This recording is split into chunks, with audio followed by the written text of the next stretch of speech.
Hello, everyone, and welcome to Food Service Delivered by Produce Marketing Association. As always, we thank our sponsors for helping us gather here today. I'm Sabrina Medora, food writer and founder of Unplated, a digital publication where it's not just about what's on the plate, it's about the people behind it.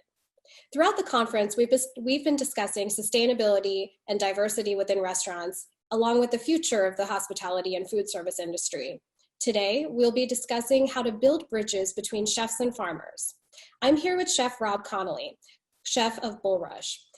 His whole platform is about researching historic Ozark cuisine from the early 19th century.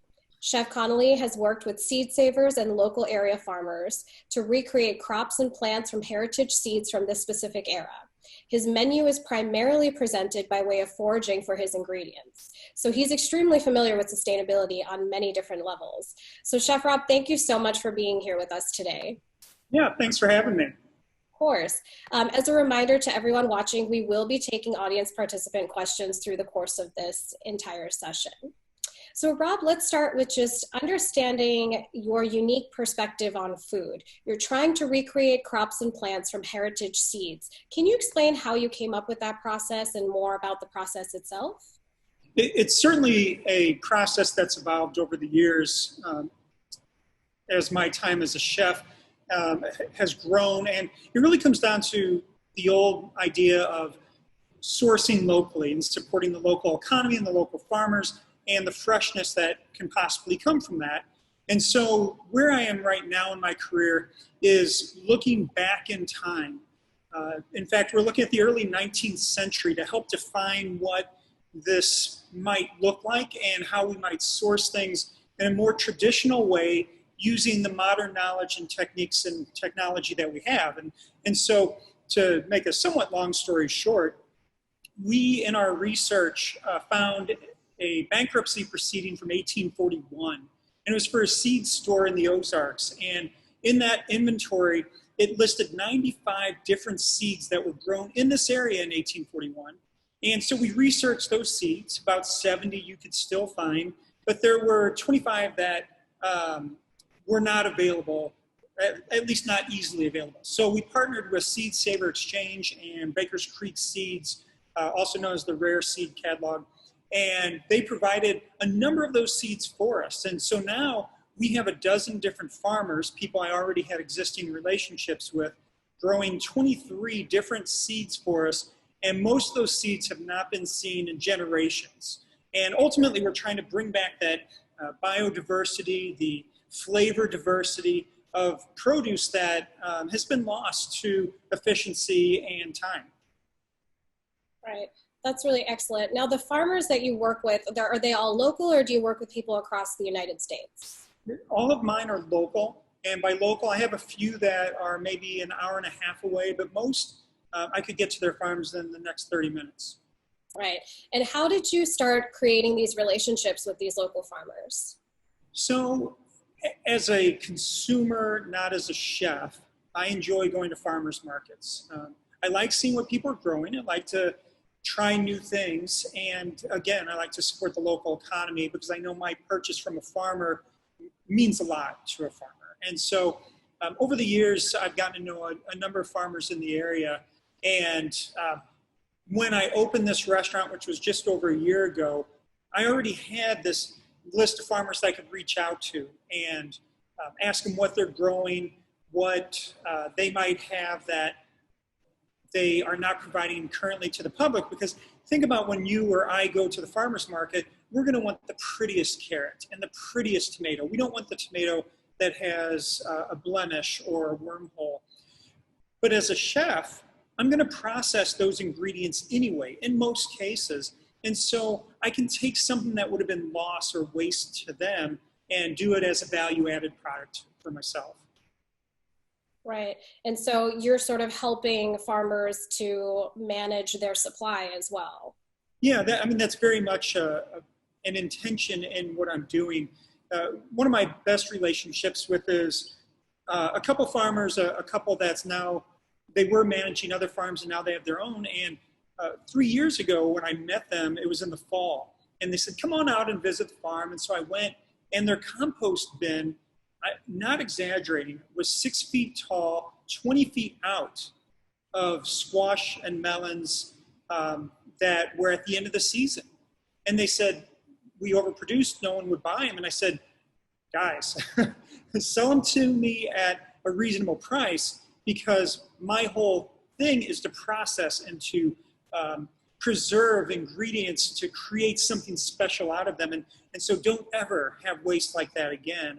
And here we are 2.5, 3 years later, and that's exactly what's happened. I get really amazing produce at a good price, and they're having much less waste. That makes a lot of sense.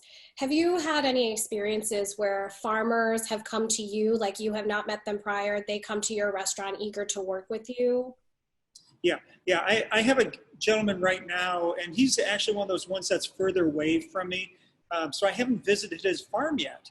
And he said, he said, I'm a seed geek, a history geek, and what you're doing is really cool, and I want to be a part of it. And I said, great. How do you feel about taking on all these seeds that the other farmers didn't want? That was really good for me for a couple reasons. It diversifies my farmers. Last year I did a smaller version of this project. I only had 2 farmers. One had a husband who got cancer, and the other one had some weather issues. So I lost 100% of my farmers. I lost a whole season. So this year with a dozen farmers, that won't happen. But with this guy, I was already thinking, okay, here's someone in a different geographic area. So if here in St. Louis, we get too much rain, which is what happened last year, where he is, it won't be the same, or likely won't be the same. So it increases the odds of success. Also, he was willing to try things in smaller quantities with less risk for himself. Because remember, for a farmer, we think from the buyer's perspective, what a great thing I'm doing for them, buying for them. But they're dedicating acreage. And if they're dedicating acreage to a seed that we haven't grown in generations, there's a very high likelihood that that seed's not going to grow or not be as productive enough to justify the acreage, that they already know how to maximize that acreage. And so in this case, he took a bunch of these really scary ones, especially beans and peas, and he grew them for me. And we're just now starting to see that stuff come in. So again, it's all about this relationship, right? It has to be a win-win for both of us, and we both have to accept some risk. Right. Do you have a perspective right now on the food ethics when it comes to America's farming system? Yeah, I think about it probably too much. And it really comes from my last restaurant being in New Mexico, up in the middle of the mountains of the high desert, where there were so few farmers. That was cattle country. And so beef was easy to get, pork was not so hard, but produce was really difficult. And so anything I got became very special. And by special, I mean precious. It's like, it may not be here tomorrow. And this goes hand in hand with my foraging, where I and my staff go out and gather ingredients and bring them back. In the desert, you could come back with 6 ounces of mushrooms, and yet I have to feed a dining room with those 6 ounces. And so it changes the way your brain thinks. I don't design menus where I have to have a shopping list to sustain the menu. Rather, I create a menu that supports the shopping list, or in this case, what the farmers and my forage bring in. And so I'm very aware that every ingredient is precious, and we don't tolerate waste here in our kitchen. Pre-COVID, when we were busy, we were averaging less than 5 gallons of food waste a week. I've never, even my last restaurant, I never saw anything like that. We take every single thing and think, can this be turned into a miso, a vinegar? Can it be dehydrated and turned into a spice? Is it something that we can freeze? Can we slow cook it? These things that we think are not edible, that oftentimes can be, with a little knowledge and technology. And I'm not talking like high-end fancy restaurant stuff. These are things people can do at home. And I would argue they should be doing at home, because we have so much waste. The other thing I think a lot about is the ethics related to food fraud. Anyone who's familiar with Laura O'Reilly and her Farm to Fable expose with the Tampa Bay newspaper maybe 5 years ago. Fantastic, seminal piece of research. And what it showed me, there are many learnings, but one is how people will use other people's efforts and successes or failures to make money for themselves. These are the chefs who list the 20 farms that supply them, even though they don't buy from all 20 farms currently. These are ranchers who may provide one pig 5 years ago to a restaurant, and that restaurant still stakes claim on that ranch. These are big issues because the restaurant may or may not be making it, but that I guarantee that farmer and that cattleman, that rancher are struggling, and they need to be supported as well. Right, absolutely. Do you have advice? I've always wondered. So restaurants in the last maybe 10 years or so, there's really been this shift from standardized menus to seasonal menus, right? Where chefs just have more of a chance to play around. And I think customers are also becoming more accepting of the fact that when they go to their favorite restaurant, their favorite dish might not be on the menu anymore. Right? Like that was the transition I had to make with some places. But with other spots that have very structured menus through the course of the year, do you have any advice for how they can work to create sustainable relationships with farmers in their areas?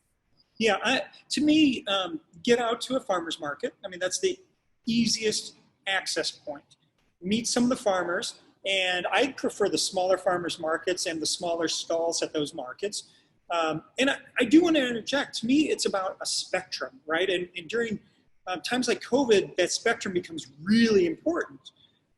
If you rely solely on small farmers, like I said before, and then you have a wet season, you could lose all your farmers. To me, it's about having the small farmers, some midpoint farm consolidating distributors. I work with 2 of those, people who buy from the local farmers and then sell back to the restaurants. And then the large guys, we work with them too, because that spectrum then gives me some stability.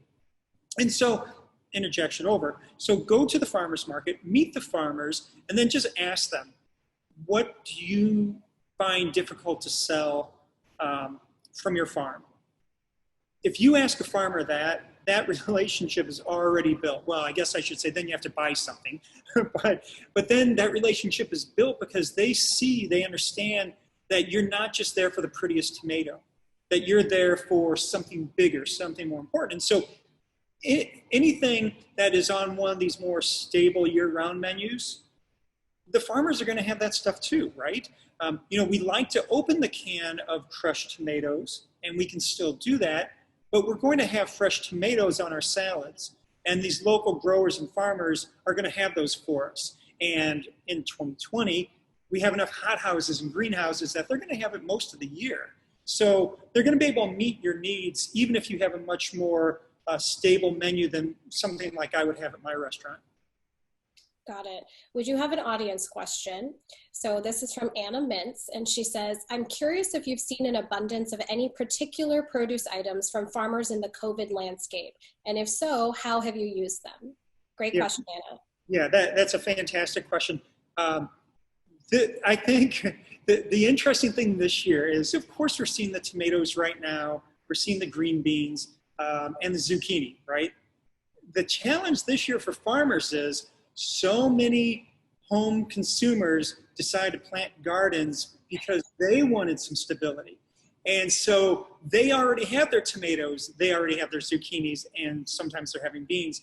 And so these are things that as a chef, I see an abundance, a surplus coming into the market. So we're thinking not what can we do right now, how can we preserve these for later? So we're buying up tomatoes and we're canning.